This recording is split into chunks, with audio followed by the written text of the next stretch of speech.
Hello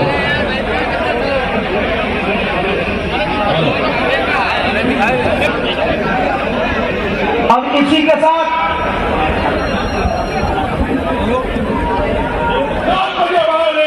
दारू बंद से बल्ला लेके रहो।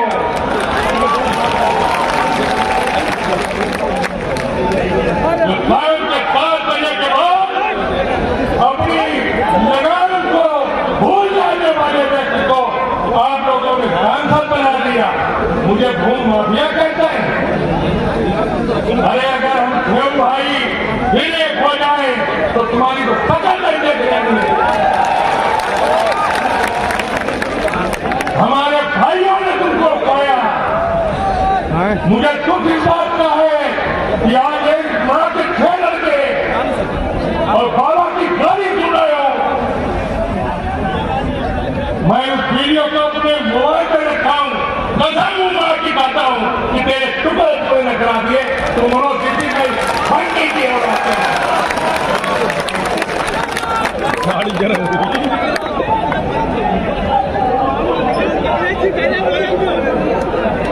फोटो से टुकड़े टुकड़े न करा दिए। वोट इतने पड़ेंगे कि तुम्हारी जमानत नहीं बचेगी।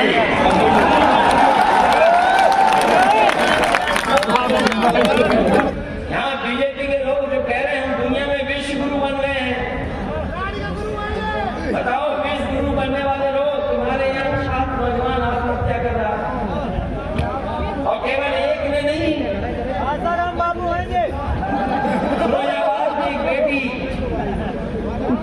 जिसे ये पता लगा कि पेपर लीक की वजह से परीक्षा कैंसिल हो गई,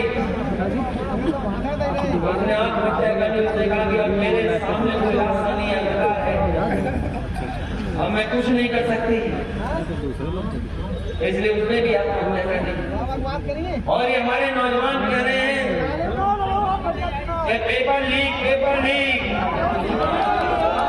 ये एक पेपर लीक नहीं हुआ है। इस सरकार में अगर पूरे गिनोगे कितने पेपर लीक हुए हैं, 1 नहीं, 2 नहीं, 3 नहीं, 4 नहीं, 5 नहीं, 6 नहीं, 7 नहीं, 8 नहीं, 9 पेपर परीक्षाओं के पेपर लीक हुए हैं। और ये दावा कर रहे थे कि लाखों नौजवानों को परीक्षा करा करके हम हजारों नौकरियां दे देंगे। सरकार के लोगों ने जानबूझ करके पेपर लीक कराया है। ऐसे जाना चाहो जब से कौन बात घटिया और एक्सप्रेस में से कम निकल गया, घटिया कब नहीं लगता कि घटिया भी कई जगह है। और इतने पुल किसी सरकार ने नहीं बनाए होंगे। इसलिए बताओ जहां पर इतने पुल बने हों, इतनी पुलियां बनाई हों, क्या हम लोग लगभग छोड़ सकते हैं कभी? कोई छोड़ सकता है और कन्नौज जैसा इतिहास कहाँ मिलेगा?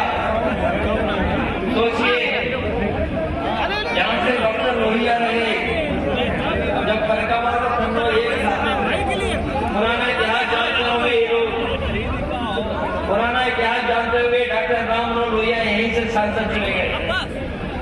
हमारे छोटे सिंह यादव जी यहाँ से कई बार चुने गए। नेताजी को आपने सुना, हमें चुना आपने, और जिंदल को चुना आपने। बताओ ये समाजवादी जो जगह है कौन भरा सकता है इसको? कौन खाली कर सकता है इसको? ये विरोधी लोग बता रहे हैं। ये बताओ ऐसा कार्यालय भी किसी के पास नहीं हुआ जो समाजवादियों के कार्यालय तो है। कई कार्यालय है। मुख्यमंत्री जी को जेल भेज दिया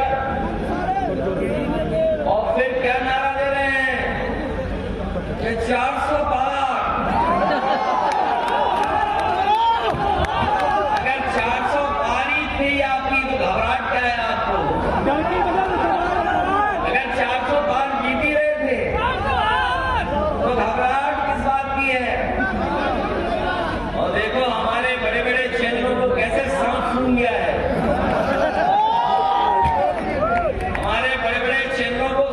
मासूम गया। जो इलेक्ट्रॉल बॉन्ड, जो चंदा वसूली हुई है, बताओ चंदा वसूली हुई कि नहीं हुई है? और इतनी चंदा वसूली किसी ने नहीं की। बताओ बीजेपी के पास कोई जवाब है? कोई जवाब है इनके पास कि जो चंदा वसूला आपने? और चंदा इसलिए वसूला इन्होंने,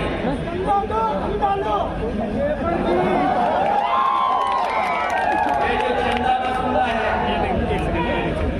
इसमें कई चैनल को कुछ कह ही नहीं रहे हैं, क्योंकि चैनल वाले भी वो जानते हैं जिसका दाना उसका दाना। अगर दाना वहां से मिल गया तो फिर क्या कहेंगे दाना? और जो चंदा वसूला गया है, कभी सोचा है कि किसी पॉलिटिकल पार्टी ऐसा चंदा वसूले? दूसरों को कहते थे ये भ्रष्टाचारी है, नहीं जाना जाता। अभी हमारे एक साथी कह रहे थे शाम के 7 बजे की बात, अभी हमें कोई बता रहा था कि शाम के 7 बजे की बात, पता नहीं शाम के 7 बजे के बाद कौन सी मौज में चले जाते हैं।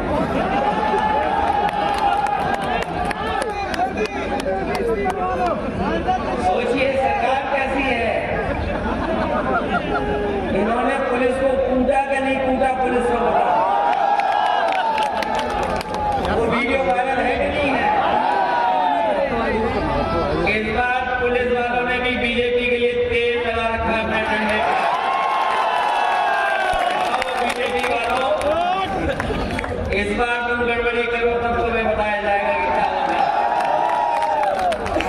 सुनने में ये आया है केस बचने के लिए, केस से बचने के लिए जानकारी करना, आप पता करना वकीलों से, जो धाराएं लगी थी उससे सदस्यता चली जाती।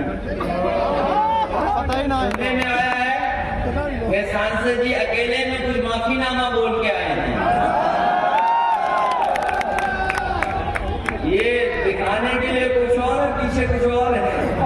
तो खुलेआम कर रहे हैं अधिकारी साहब, देखभाल लोग इसलिए कभी कभी तुक्का लग जाता है, लेकिन इस बार ये लाल टोपी वाले और समाजवादी लोग तुक्का नहीं लगने देने वाले हैं।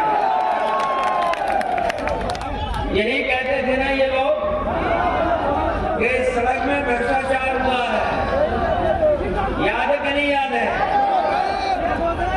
ये इनके दिल्ली वाले, लखनऊ वाले, लखनऊ वाले जानते हो?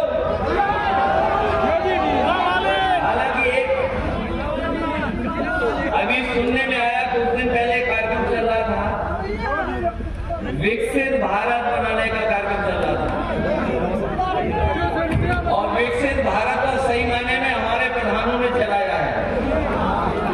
ये प्रधान अगर कोई बैठे हो तो बताओ विकसित भारत आपने चलाया नहीं चलाया? विकसित भारत की योजना अगर हमारे प्रधानों ने 20,000 रुपए न दिए होते तो इनकी विकसित यात्रा नहीं चल पाती।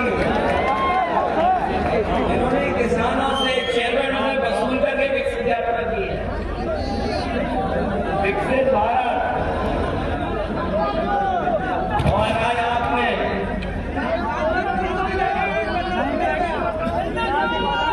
जिन प्रधानों ने नहीं दिया,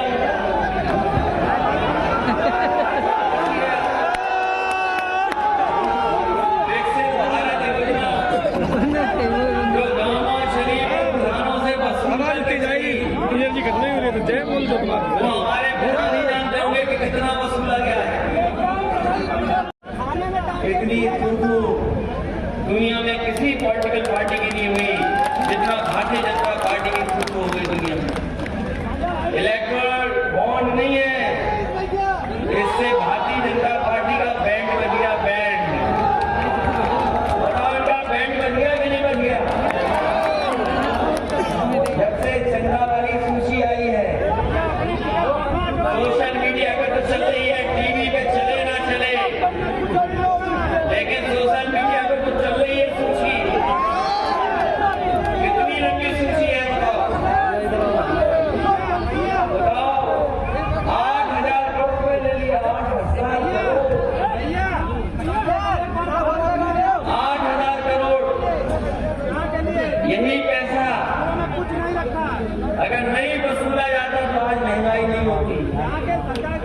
ये जो पैसा वसूला जा रहा है, कुछ लोगों को मुनाफा कमाने दिया जा रहा है, इसी से महंगाई है। ये जो महंगाई हमारे आपके सामने है, महंगाई का जो संकट है, ये लोग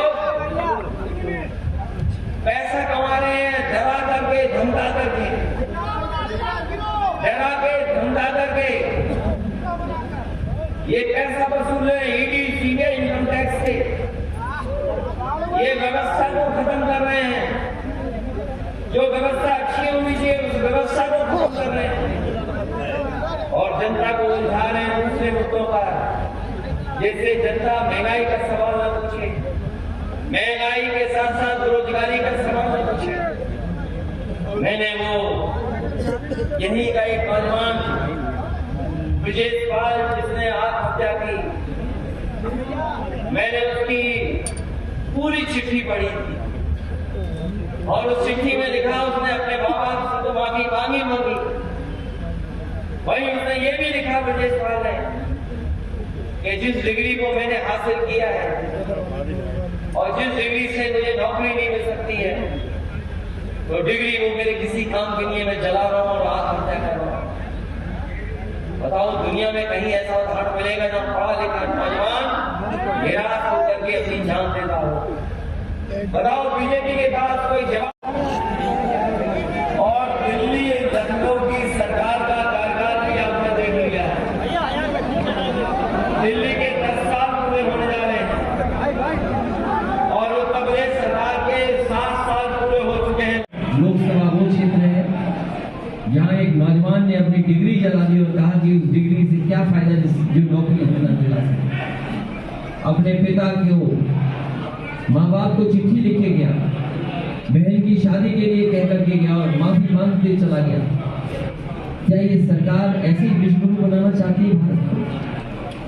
सोचो, विकसित भारत यात्रा चलाई, प्रधानों से पैसा वसूल करती, अपने इन्होंने अकाउंट भरे, ईडी, सीबीआई, इनकम टैक्स के डर का दिखाकर सबसे ज्यादा चंदा वसूलने का काम अगर किसी ने किया तो भारतीय जनता पार्टी ने, और उसका ध्यान हटाने के लिए ये जानबूझ करके अरविंद केजरीवाल को जेल भेजने का काम किया, क्योंकि ये इलेक्टोरल बॉन्ड पर बहस भी करना चाहते हैं। इलेक्टोरल बॉन्ड ने उनका बैंड बजा दिया है और जिस तरीके की चंदा की खबरें आ रही हैं उससे दुनिया में भारत की थू-थू होगी। अरविंद केजरीवाल के